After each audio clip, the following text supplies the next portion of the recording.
Bonjour à tous. Aujourd'hui, on va parler du mariage de la cravate avec son costume et sa chemise.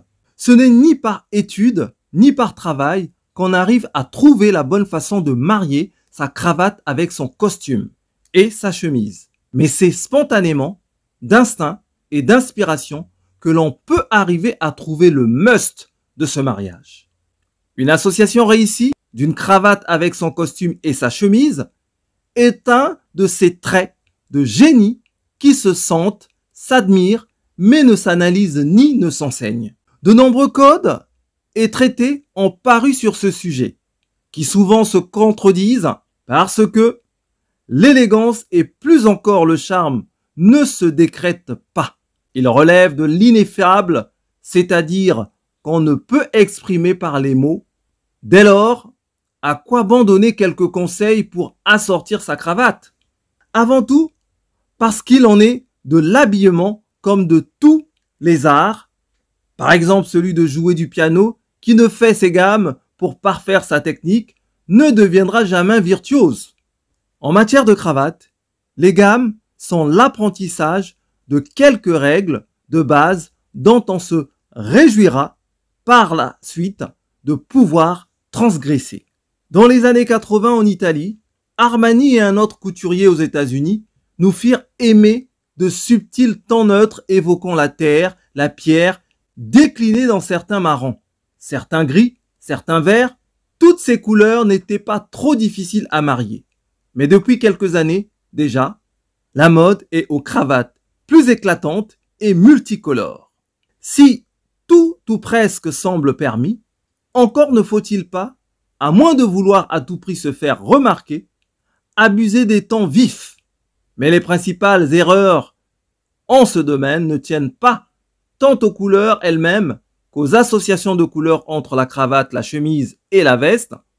Tout d'abord, le plus évident des bons sens recommande d'éviter deux écueils, à savoir, premier écueil, c'est celui qui vous fera sombrer dans le néant et qui consisterait à porter une cravate ne contrastant pas un tant soit peu avec la chemise. Car la première fonction de la cravate, pour ne pas dire la seule, est d'être vue. Deuxième écueil, c'est celui qui vous fera sombrer dans une certaine facilité et consisterait à vous cantonner à un élémentaire ton sur ton. Par exemple, une cravate rouge bordeaux sur une chemise rouge et une cravate bleu marine sur une chemise bleu ciel.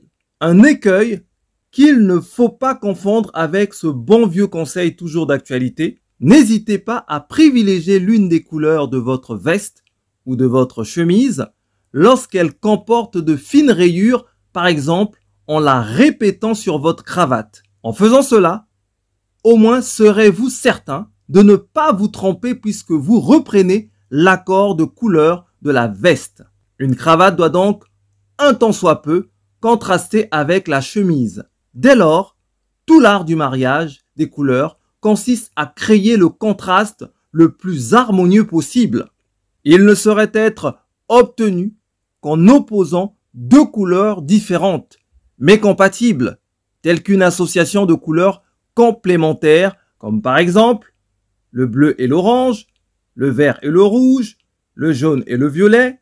En cas d'hésitation, une bonne recette consiste à associer une couleur primaire à une couleur secondaire qu'elle compose en partie.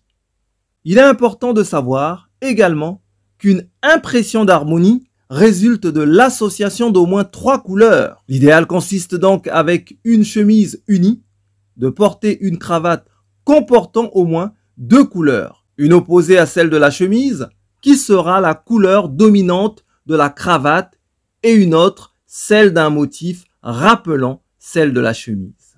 On comprend dès lors que l'association des motifs relève parfois davantage de la simple logique que de l'art de se vêtir. Il s'agit d'admettre une fois pour toutes qu'on ne peut être à la fois à la foire et au moulin, loufoque et en même temps sérieux, à la fois sportif et habillé. C'est dommage, mais c'est ainsi. Un climat ne peut être simultanément équatorial et polaire. Une règle utile stipule qu'il est judicieux de rappeler dans la cravate l'armure de la chemise ou de la veste. Une journée de travail, une rencontre de négociation avec son banquier, un dîner intime, une soirée entre amis, une fête sont autant d'occasions de se métamorphoser grâce à la cravate tout en restant élégant. L'élégance ici est un mélange subtil d'originalité et de convenance. L'art d'assortir sa cravate en toutes circonstances consiste donc à doser différemment ces deux composantes selon l'occasion. Là encore, le bon sens impose des règles simples. Sachez que le sombre est à la fois plus strict et plus modeste que le vif, qu'une cravate paraît d'autant plus convenable qu'elle comporte peu de couleurs, que les petits motifs font plus habiller que les grands. Pour plus de facilité, dans l'association de la cravate avec son costume et sa chemise, il faut d'abord se focaliser sur les motifs, puis après sur les couleurs. Ainsi, l'accord des motifs se fait alors simplement. Les cravates à rayures peuvent aller avec un costume uni, une chemise unie ou à rayures. Les cravates à carreaux peuvent aller avec un costume à carreaux et de l'uni. Les cravates unies peuvent aller avec un costume à motifs et peuvent s'associer un peu avec tout. Attention, prenez garde de ne pas associer trois motifs identiques. Par exemple, cravate, chemise et costume à carreaux. Ou encore, cravate, chemise et costume à rayures. Enfin, pour se lancer sans trop de risques, il est conseillé de se limiter à deux motifs similaires, en complément d'un uni. Par exemple, cravate et chemise rayées, costume uni ou encore costume et cravate rayées, chemise unie. Car la multiplication des effets pourrait être difficile à marier. Cela constitue donc la base. Ensuite, libre à vous d'outrepasser les associations énoncées plus haut et d'oser ou d'innover d'autres mariages. C'est la fin de cette vidéo. Si vous avez aimé le contenu, merci de mettre un pouce et de partager. Et si vous êtes intéressé par l'univers contemporain de la cravate, je vous invite à vous abonner pour être informé des prochaines publications. Merci encore de m'avoir écouté et c'est maintenant à vous de faire parler votre cravate. À bientôt!